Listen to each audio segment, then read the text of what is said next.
think, I'm hoping we're live. Yes, looks like it. So hello, whoever's out there. Let's see if we've got the comments going. Okay, message. Yep, there we go. Lovely. Yep. Oh, I've just crashed that, but I need to now take the sound off of this one. Otherwise, you're going to hear me with an echo. Okay, good evening. Hello, how lovely to have you here. So it's the March, just March, because we're in April tomorrow, Stitch Club. So obviously it has to be all about Easter. So you may well have seen the bag that I thought we could do.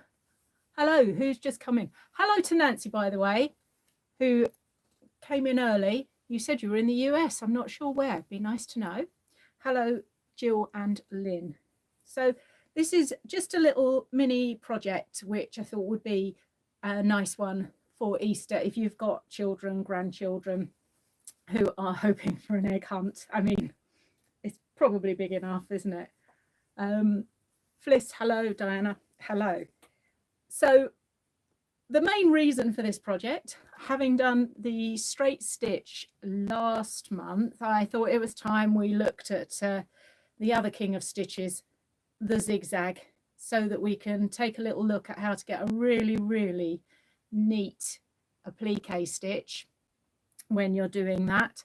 And so not only have we got a bag to make, but if you did download your pattern, and I hope if you saw it, you were appreciative of my efforts on the, I do believe it's the stop-go motion something or other technique. I mean, it wasn't exactly the Oscars, well, far less violence than the Oscars, for making this Happy Easter bunting and 2 different kinds of rabbit, lettering. Oh my goodness, you've got it all going on. So on the Janome website, if you go into inspiration and click on there, there's a whole section on Stitch Club, and you will be able to click on and download the templates for the bag, the bunnies, like I say, 2 different shapes there, and the carrots. Let's not forget the carrots.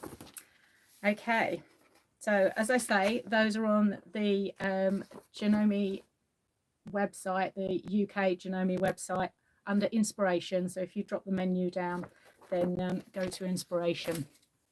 Okay, so why don't we get down to it? And I'm going to turn you around onto the machine, because there's quite a lot to talk about with the zigzag stitch. And this is another one that whatever kind of level machine you are on, you're going to have this, and it has so many different uses, and we're just going to touch the tip of the iceberg tonight. So I'm going to turn you around. So apologies once again for the creaky stand, but I want to try and get you in nice and close to the machine tonight. The other thing to say is, if you want to comment and you're not already subscribed, if you press subscribe, you should be then able to comment in the chat. If you haven't worked out how to do that, you can still comment after the event and I will answer you.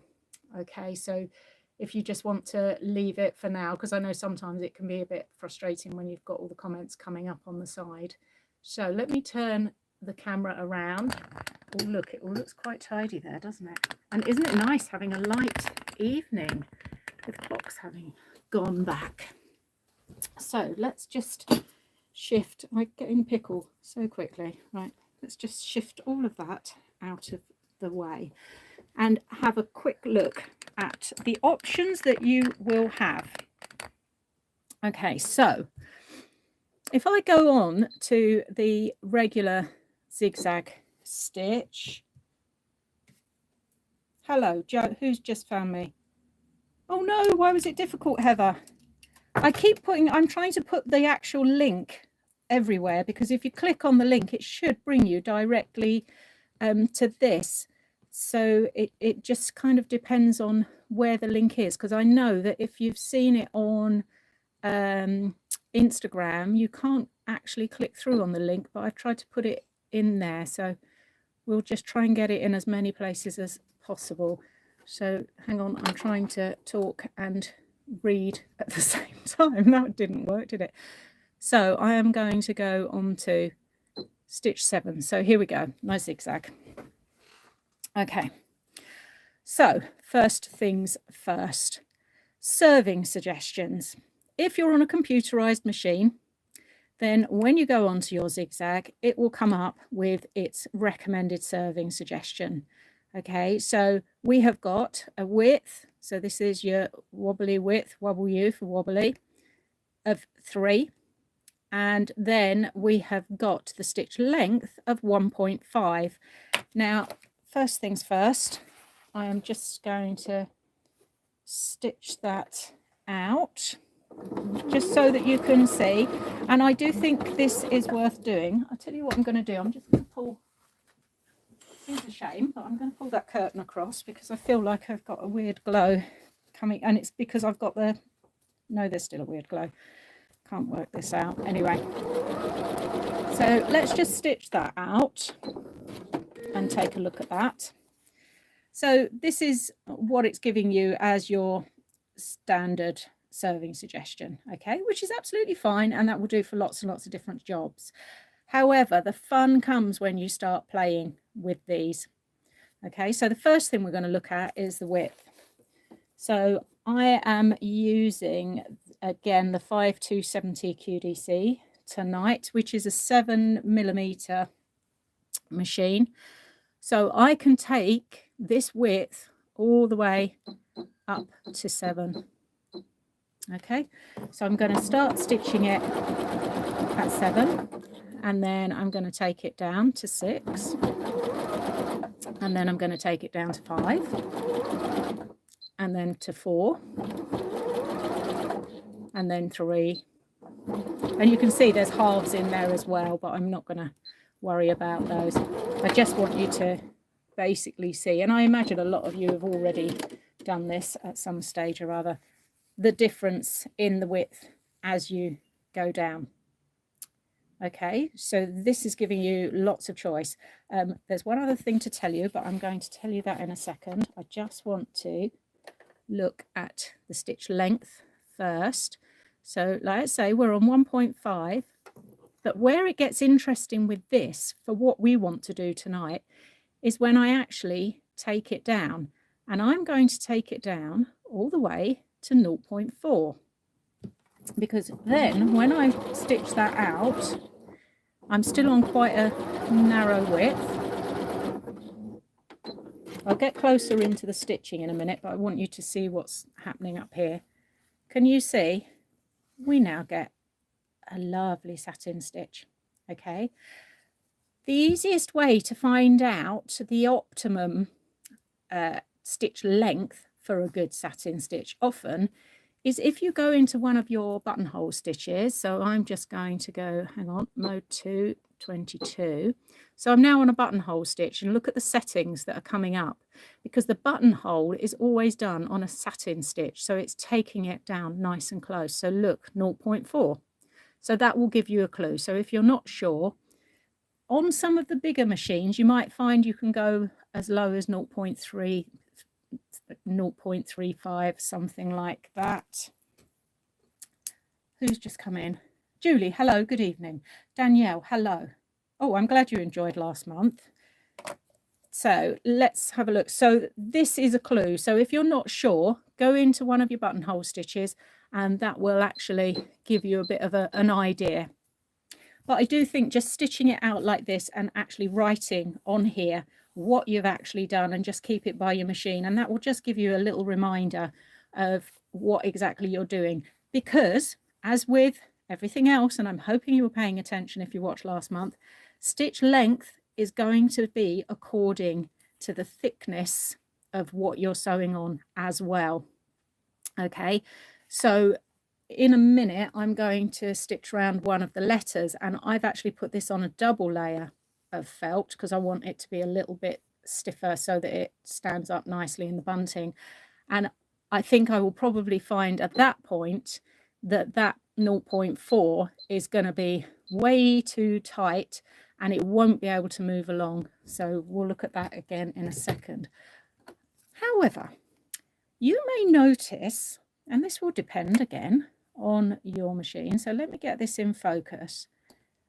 With the zigzags here, you may well have an M next to one of your zigzags or an R, okay? And you may look at that and go, okay, what does that mean? Because surely it should be L and R for left or right. But actually what it means is middle and right. And what that's going to do is if we go back to our wobbly width here, I'm on stitch 7, which is the one that has the M next to it.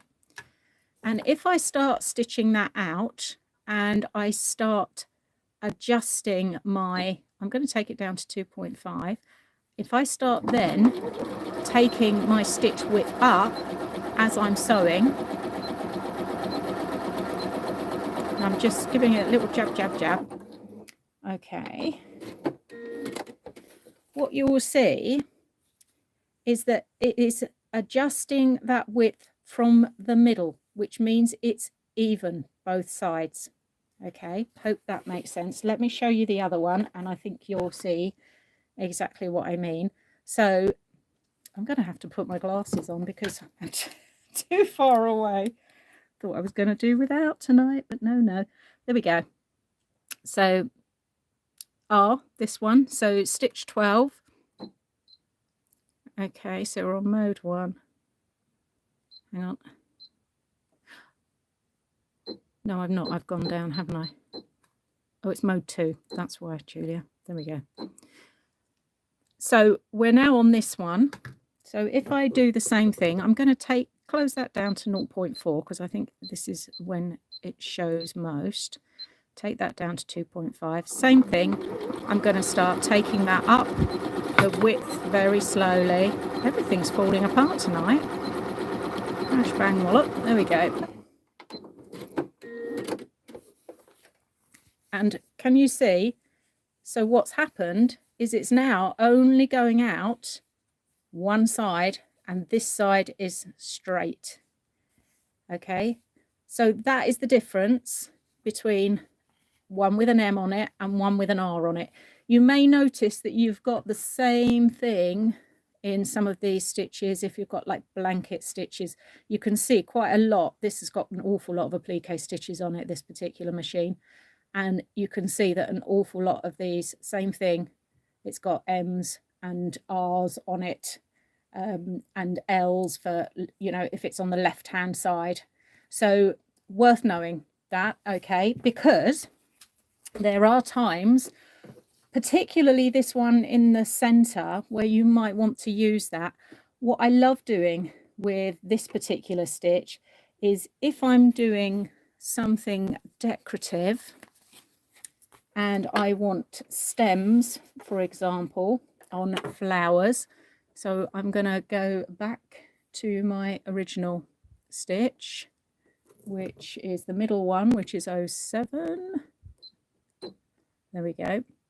Okay, I'm going to take my stitch length down to that 0.4, and then I'm going to take that down as far as it will go. So it's almost got no width at all. Okay, and then as I start stitching, I'm just gently going to tap away. If you're on a dial, you can just turn the dial for your stitch width as well. Okay, and then once I get down there, there we go, we're back to our gnome's hat Christmas tree. I think you can see that there's quite a way to go with that. However, if I start, I'm going to go back down again. There we go. And is it snowing? Good heaven. Actually, I was up on the Quantox today teaching, and well, actually, I was in Netherstowey, which is Coleridge country, if anybody knows. I drove past the pub, the Ancient Mariner. There we go. That's very cerebral for us tonight. So I'm just going to do the same thing, but I'm going to leave it a little bit longer before I start taking it up. And I'm not going to go as far in the width. I'm going to stop at about 3.5, and I'm just gently turning it as I go, and then I'm going to stop, because it makes great stems and stalks and things like that if you actually want to go down the center of things, or if you just wanted to do a load of stalks and put a little button or something like that on the top, or a little this is actually one of the carrot tops, but you know, if you just want to put a little applique flower and you just want to give it a little stem first, then use this version, the satin stitch. Okay, did somebody just make a comment that I missed? No. Oh gosh, it's snowing everywhere, snowing in Suffolk as well. Crikey, but that wasn't expected, was it? We were ready for summer. I know, it's a shocker, isn't it?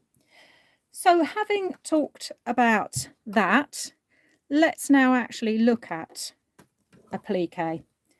I have got on here, and I think I mentioned this last week, this is the custom craft zigzag foot, and as you can see, it's completely open.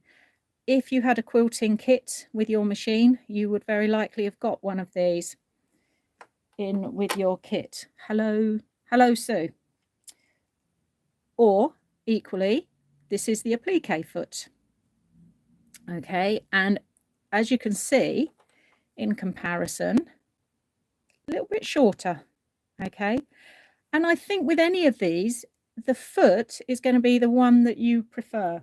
If I'm doing decorative work, I actually quite like this completely open one personally, but if you're a little bit more unsure about positioning, then you might prefer this one. Hang on, let me pop it on and I can show you what I mean.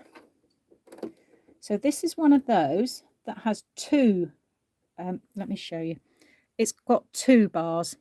Okay, so this bar at the back you have to put on first, hook it over the back of your presser foot, and then hold it and drop it down onto that front bar as well. But if I put the rabbit under here, and let's see if I can get you in a little bit closer. I realise the rabbit, oops, sorry. I realise the rabbit is white, but white on white, but I am using green thread. What I am looking at here is that I want my zigzag to go onto the rabbit, and then, hang on, it's gonna do, can I get to it? Yes, I can. Just do one stitch at a time. Oh, it's unthreaded. Hang on. Is it completely unthreaded? No, this is when it gets awkward, you see, when I've got the camera between me and the machine. All fun and games. There we go.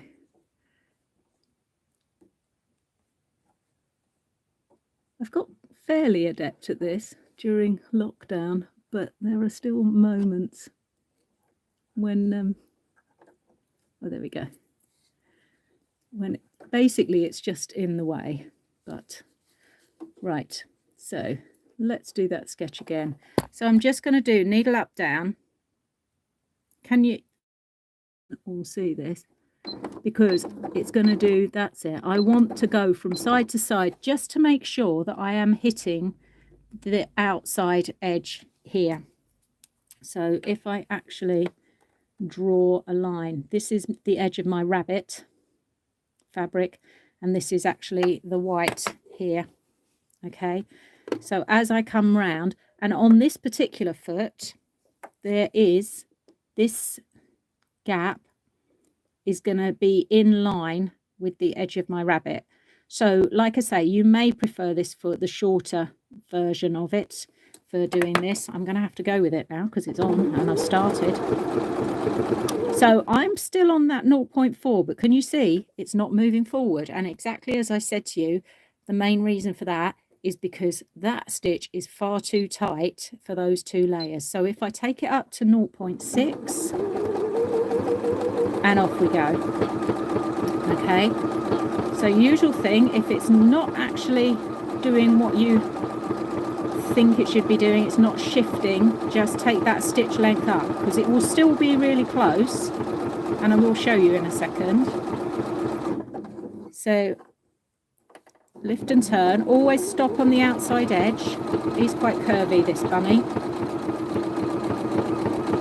so I'm coming in to another curve here.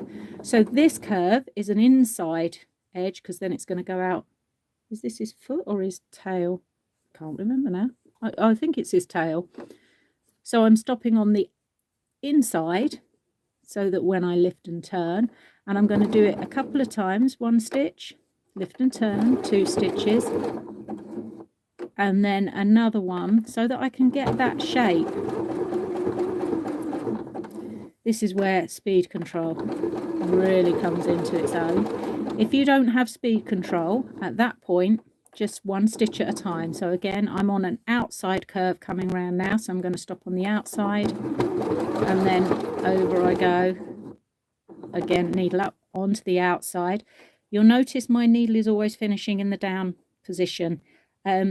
Most machines, I think I've mentioned this before, but most machines you can actually set, if you look in your instruction book, if you are able to do it, you can set your machine to finish always with the needle down, which for these kinds of jobs is great, because it means you don't get that jump out of alignment when you're doing something like this.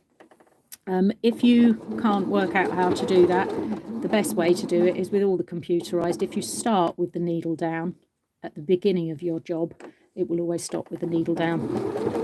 Okay, so we're coming round the tail.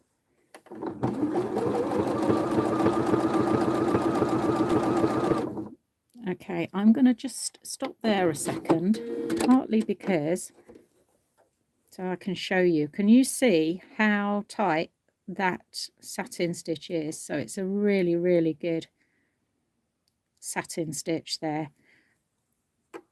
But this lift and turn, just try to be really smooth, because as I went round here, I did do quite a lot of stop, lift and turn, stop, lift and turn as I went round.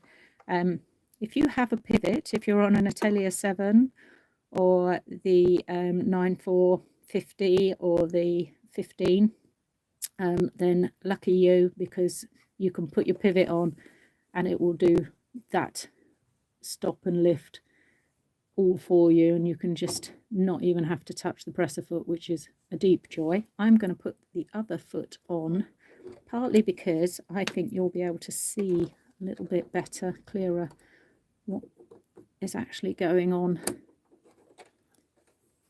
with the bunny. Okay, so as we go around here, now this is, as I say, a very tight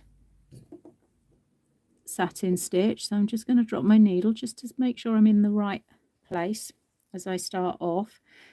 When you're doing jobs like this, you don't necessarily have to have it quite that tight. You can just, as I say, take the stitch length up. You might want to go up to something like about 0.8, because like I say, I've got 2 layers of felt there. It will take far less. Nancy, I'm using the 5270 QDC. I have a feeling it's got a different number in the US. It's fairly recent. It's the one with the knee lift, and I think I've got one of the old 607s, and this is the sort of the upgrade with a few more bells and whistles on it. It's got a knee lift on it actually, which is lovely to have, because That's a real advantage. So I'm hoping you can see a little bit better what's going on. Because that stitch length is quite tight, a little bit like the project we did last week, it does give you time to just, I'm just using this hand to just gently maneuver until I get to the point where I've completely lost that bunny rabbit line. And as I say, I can then do a couple of stitches. I always say, particularly with beginners, that this kind of job, these applique things, are fantastic when you first start, on the grounds that they really get you using your foot pedal control. They get you looking at your stitch width, your stitch length, and just generally getting to grips with the machine, moving things, etc., etc., where to look so that you can see exactly where the stitch is coming out, where you're going to need to adjust it. So I'm going to stop there because I think you've got the point of the rabbit.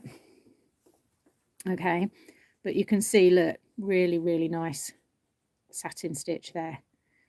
Okay, one other thing, I think on the bag, actually, let's bring the bag in. Sorry, it's all creeping in gently, but I think this one, I didn't do it quite as close. Still looks really neat though, doesn't it? But I think this I did on about 0.8, so I just took that stitch length up a little bit just so I could get round there a little bit quicker. Okay, so I am just going to pull back just because I want to quickly run through the making of the bag. Okay, so I've done my Blue Peter bit of having lots of these made earlier, in part process. First things first, the actual pattern for the bag, which looks like this shape. Okay, this, it says place on fold. Basically was so that you didn't necessarily have to have two bits of paper, but sometimes I think it's actually worth printing out another one, sellotaping them together so that you've got the whole bag shape to work on. Because how I actually do this a lot of the time, you don't have to do it in strips, you can just do it all in one fabric. Let's take that off. But if you wanted to use scraps or things like that, this works quite well. I cut the actual shape. I've used thermolan or felt, something like that, that's just going to be a little bit more body for the bag than soft wadding. Thermolan is washable, felt isn't, just bear that in mind. Okay, Thermolan is by Vislin, I think. So I've cut the shape out. What I then do is flip and stitch. So I know this is going to look quite awkward because I had to, what I've done is I have actually taken photos of this process so that if necessary I've got the full instructions done. So I might ask if we can put those up on the website at some point. So you can lay your first fabric down, strip of fabric, and I don't always cut it to shape, I just lay it so it's slightly longer at each end, then lay the next one right side on top, stitch it down with a straight stitch, and then you flip it up. I imagine if anyone's done any kind of crazy quilting or anything like that, this is one of the easiest ways to do it. And then I've done the same thing, laid it down, right sides facing, stitch it across, and then flip it up. What I've also done here, just because why wouldn't you if you've got them, is I have then top stitched with my fancy stitches, and it's quite a nice way of just using up a few of those fancy stitches on there, along there. Okay, and then if I turn it over to this side, let me get rid of my handles a second.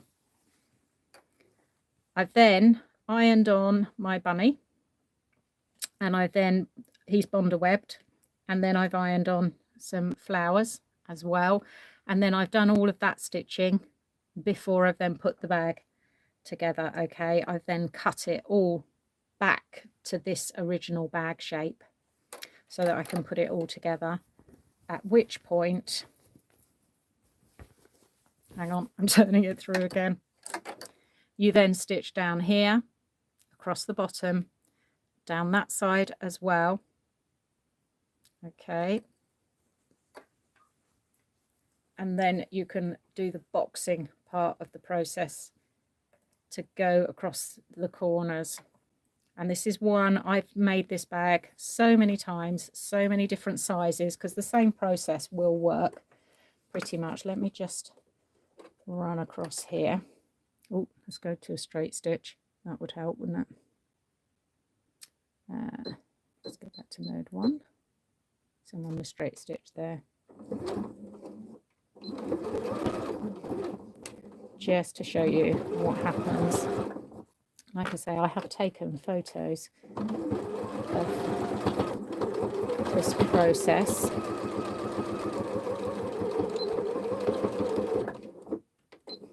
Partly because I wanted to spend more time on the actual zigzag stitch than the bag making. But can you see what that does is then creates that boxy bottom.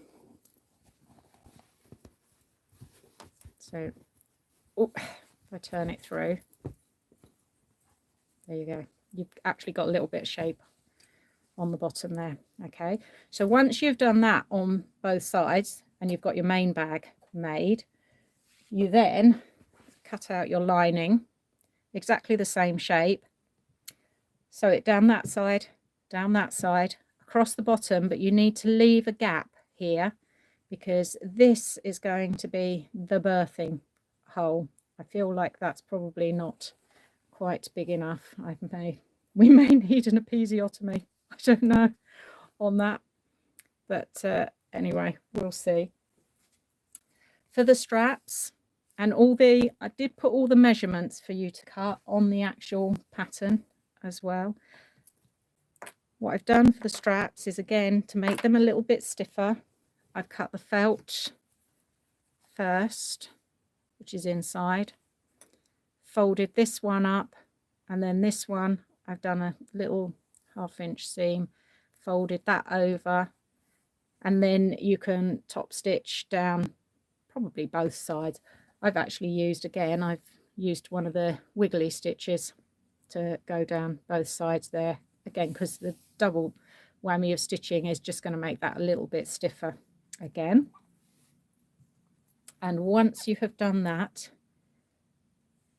you measure from your center point your handles. I'm doing this by eye rather than measuring, so I'm not going to stitch it until I've done that.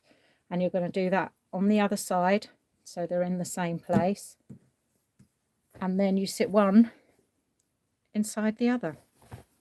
So if you imagine I've boxed the bottom on this,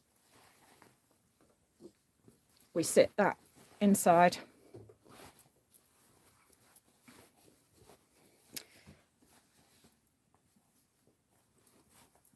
And then twiddle until it's all sitting nice and neat. Okay, so it's very important that the handles are facing down, inside, right side to right side. It's going to look a little bit weird, frankly. I think sometimes when you get to this point of these sort of patterns, you kind of go, oh, that doesn't look like it's ever going to work. They're cute, aren't they? I have to say. I bought loads of these. I think they were a Moda, and I bought a load of it in a sale last year because it's just spring, isn't it? Yellow. It's that lovely yellow. And then you just stitch all the way around the top, and then you wish you'd made the birthing hole a little bit bigger, because basically it all comes through that hole, and then you pull it out, and then it all gets, so you end up with your bag looking like this. So the handles are stitched in between the two. I've already top stitched around here, and then the lining just gets stuffed back inside the bag. Okay, and then you can add your extras. Okay, so I just put letters so that the kids won't argue over who's got the most Easter eggs, although I don't think that's going to stop them, frankly. So that is just a quick run through of that very basic bag. We may well revisit this, partly because this is the kind of pattern that is so useful. It's very simple, but you can change it up. You can do anything you like with this pattern. You could put a zip in it as well to turn it into a makeup bag. So maybe when we're looking at zips and things, the zipper foot and stuff, we'll have a little look at that as well. So that's the quick run through of how to make the bag. We've had a quick go round the rabbit, and with all of this bunting, I think you can see this is one of my favorite ways of doing bunting, actually, because it means you can do whatever shape you like. So I've stitched it all the way around, and then I've just trimmed up so that the felt does kind of show, and I've just trimmed up round so you can see on this bunny, can you see the little edge of white felt? And then I've just used a big needle to thread it all through onto there. And because you can never have too many pom-poms, I've added pom-poms not only to the bunny tail, but in between the letters as well. Okay, so I think that is fairly clear, isn't it? How are we doing for time? Oh, not bad. Okay. So one other little thing on this bag, I just wanted to go through, because some of you will also have on your machines satin stitches that are preset. So, and the one that is most common, I would have said, on so many machines are the leaves. So quite a lot of you will possibly have a leaf, a satin stitch leaf. Okay.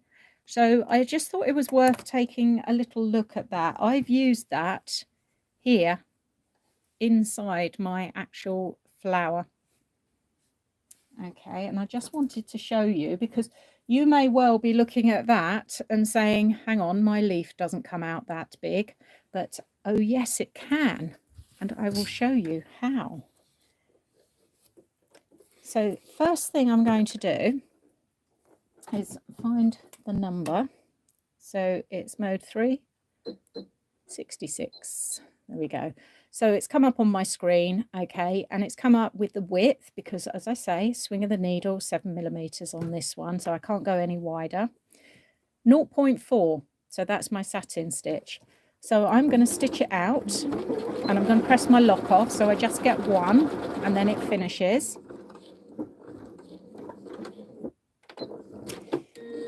Okay, and there is my leaf.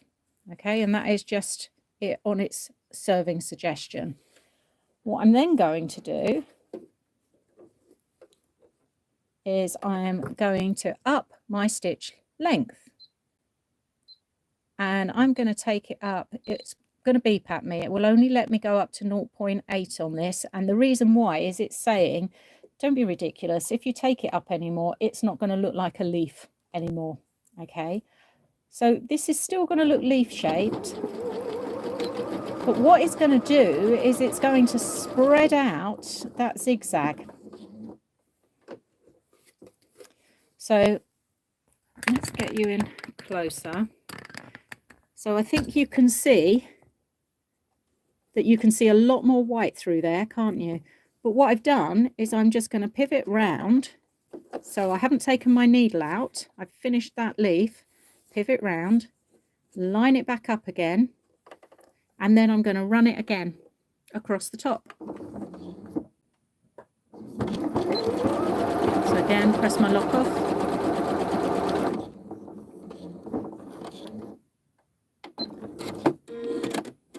Okay, and there we go. So we've now got a nice neatly stitched satin stitch, but look, it's nearly twice as long as the first one. Okay, this looks quite nice if you do it in variegated threads, because you're stitching it twice. You don't get quite so much of a stripe going on. You know, sometimes with variegated threads, they do just look a bit stripy, don't they? However, what I have been playing around with is 2 different colour threads. So I'm going to put my little spool on, extra spool pin on the top with a separate green in, and just run it all the way through and down. And obviously I can't use the needle threader here, but what I am going to do is grab that, trim these to the same length. The important thing here is, because it's now thicker, I've just doubled the size of my thread going on here. So I have got in here one of the Janome red tip needles, okay, which is a size 14 top stitch. And hang on, between my glasses, and this is one of the best things that came with this machine. And actually you can get these little magnifiers. Oh, fabulous. It just, look, it just slots in the side there. It will depend on the model of your machine, but they do actually fit quite a few. They fit on the M series as well, the 5060, I think, the QDC. Basically, if you've got a little D-shaped hole here, if you're not sure, you can always ring Janome, the spares, and ask them, and they'll tell you if it will fit on your machine. But crikey, it makes such a difference. So I've threaded that through. So when I say red tip, they're normally in the little orange pack with the red on the top. Okay, so they are a size 14, but they've got a much bigger eye as well, because let's put it against the white, much bigger eye. So like I say, quite happy to take that double thread. But the nice thing about it is I've got 2 different colours of thread in there now, so it's a little bit like mixing paint, isn't it? So if I run that again, I'm still on that 0.8, so I'm getting that longer leaf, and then turn it round. And it's subtle, you don't have to be subtle, it's most unlike me to be subtle. And then run it back.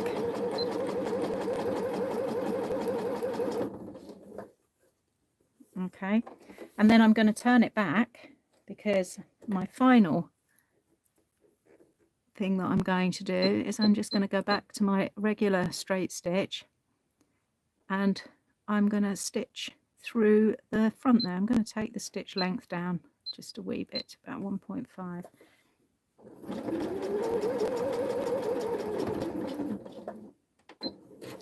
So I've stitched that straight stitch right through the center. So can you see it's now, the shading is very subtle, isn't it? But this is not a particularly good leaf green. It's a bit of a strange green, isn't it? But by mixing that other green in, and what I've done on here, let's see if I can get this in that you can see, I've actually mixed, the yellow was quite harsh, wasn't quite the right match. Oh, I don't think this is showing up terribly well, is it, in this light? But I've mixed in yellow and white, and what it's done is it's taken it almost down to a lemon colour. I wonder if it shows. Actually, I think you can see better on here. Can you see the 2 greens on there? I think they show better on there. Subtle, but sometimes it's quite nice to have a little play with the different colours. And like I say, that's quite an easy way of doing it. So that technique would work on the other shapes if you've got other shapes as well. So like I say, on here I've got quite a few. So I've got these triangular ones as well. Where you have to be careful is when it's just one-sided, because obviously if you spin it round, it's going to go round the other half of that side. So it has to be equal, like an equilateral triangle, rather than this one here, for example.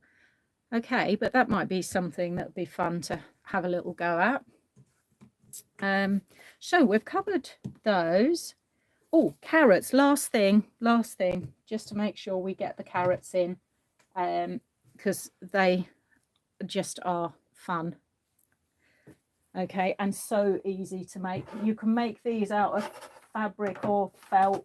Actually, I do make quite a lot of felt food. I've lost my carrots. Hang on, I had them all cut out ready.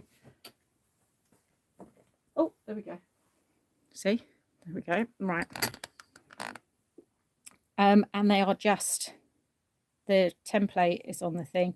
I've pressed under a little sort of 1/4 inch seam at the top, and then you just need to stitch down the long side. I'm not going to do it with this foot on because it's too open toe and that would go horribly wrong.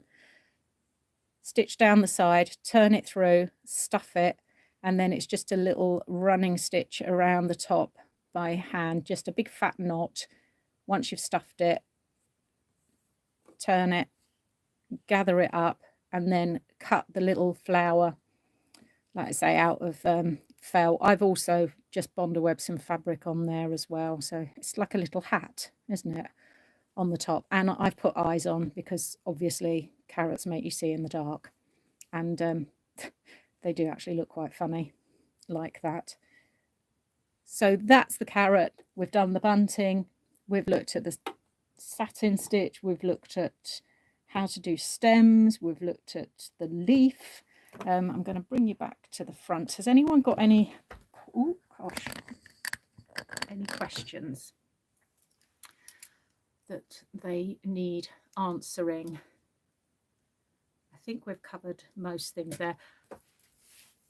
That was something I started. So I've just done, look, a little satin stitch stem there, and I've done that slightly longer leaf here and here, and then even just little flower buttons would look cute on there.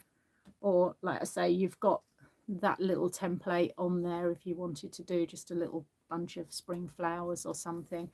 If you have a machine like this fella sitting behind me, then you may well have elongation, and that only works on satin stitches.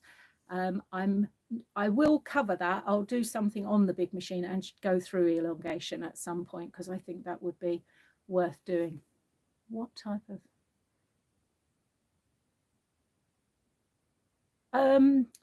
those letters that I've used, I've actually drawn those letters by hand. But if very often what I will actually do is, if you go into your computer program and just any of the fonts that you've got, so sometimes I'll just print out, you kind of need the big fat fonts really, and then you can enlarge them. So if you're not very good at drawing, or you want something very specific, and then just put them on a sheet, you know, use one of your programs. I use Publisher, and I'll put them on a sheet and then just print them out and use those, okay, as a you know, so that I've got lots of different alphabets. I've got some that are a little bit more curvy and some that are more straight. And if they're very small, then I would use the tiny straight stitch that we looked at last month. But if they're a decent size, then I would actually use like the satin stitch or a little zigzag or something like that. Somerset Ann Hine. Well, I'll take that. Thank you very much. What did you mean? Hang on, Julie. Big, hang on. Oh, there we go. The big stitch again for quilting. Oh, the hand look quilt stitch. Yes, I have that planned, Julie. Don't worry. Next month, just to let you know, it's less of a project. It's more looking at stitches again, but I thought next month I would look at some of the stretch stitches because we've done the zigzag tonight. I thought it would be worth looking at some of the stretch stitches that you can use when you're actually hemming. So even if you're not a dressmaker, I think those stretch stitches are always worth knowing so that you're ready when you need to start, you know, a few alterations, maybe shortening t-shirts and things like that. So we'll have a little look at those. And then the month after that, we will start looking at, some more applique, a different method of applique using the blanket stitch and how to use that. So any more questions, because I have been waffling on, but I think I'm still under the hour. I'm always trying to get under the hour. And as I say, if you think of a question after the event, do just put it in the comments, because I will pick up on it and answer it. Okay, and if you can share the love and let everybody know that this is going on, and I will start posting, you know, the dates and the link, etc., for next month. So just keep an eye on that. And again, it always goes up on the Janome website as well, so that you can find it there. And you'll still find this one. So if anyone wasn't watching tonight and they want to, they'll be able to click on through on the actual website if they just go on to the Stitch Club on there. So thank you very, very much for your company. Lovely to have you all, and see you next month.